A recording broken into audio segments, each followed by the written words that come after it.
आज मैं आपको कुछ ऐसे अनमोल विचार सुनाने जा रहा हूं जो भगवान श्री कृष्ण के श्री मुख से निकले हैं। आइए हम सुनते हैं श्रीमद् भगवत गीता का चौथा अध्याय, जिसे ज्ञान कर्म संन्यास योग के नाम से जाना जाता है। यज्ञ शिष्टामृत भुजो यान्ति ब्रह्म सनातनम न यम लोकोस्त्यज्ञस्य कुतोन्य कुरुसत्तम।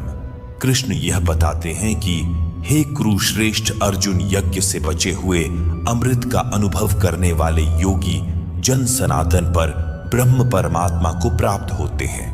कर्म को यज्ञ के रूप में समझा जा सकता है। जब हम कर्म करते हैं और उसके फल को भगवान का आशीर्वाद मानते हैं तो हम संतुष्ट होते हैं और अपने अगले कर्म में लग जाते हैं। एवं बहुविधा यज्ञा विदता ब्रह्मणो मुखे कर्मजान विद्धितान सर्वान एवं ज्ञात्वा विमोक्ष्यसे। कृष्ण कहते हैं कि वेद में अलग अलग प्रकार के यज्ञों की वर्णन है जो तू अपने मन, इंद्रियों और शरीर के कार्यों के माध्यम से पूर्ण करता है। इस प्रकार यज्ञों का मूल सिद्धांत जानकर और उनका अनुष्ठान करके हमें कर्म बंधन से हमेशा के लिए मुक्ति मिलेगी। वेदों में कई प्रकार के यज्ञों का वर्णन है और श्री कृष्ण ने भी इनके बारे में बताया है।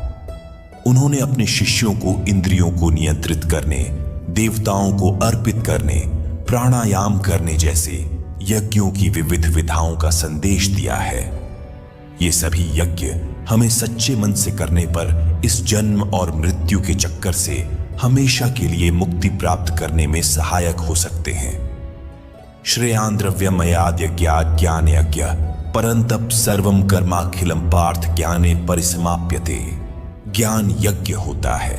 एक यज्ञ में हवन करके देवताओं का आवाहन किया जाता है और उन्हें घी आदि द्रव्यों से आहुति दी जाती है, जबकि दूसरे में ज्ञान यज्ञ में इंद्रियों को नियंत्रित किया जाता है, सांसों को शांत किया जाता है और कर्म किया जाता है, लेकिन उसके फल में आसक्ति नहीं रखी जाती।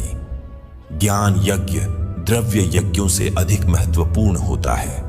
यह हमें सीधे ईश्वर से साक्षात्कार कराता है और हमें उनसे जोड़ता है। तद्विद्धि प्रणिपातेन परिप्रश्नेन सेवया उपदेक्ष्यन्ति ते ज्ञानं ज्ञानिनस्तत्त्वदर्शिनः। अर्जुन भगवान के सामने था, लेकिन हम सब अर्जुन नहीं हैं।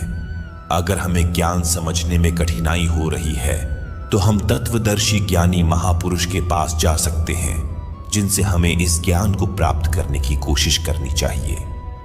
ज्ञान हमें अवश्य प्राप्त करना चाहिए, क्योंकि अगर हम इसे नजरअंदाज करेंगे तो हम बस अपनी जिंदगी को बिना कुछ जाने ही जीते जाएंगे।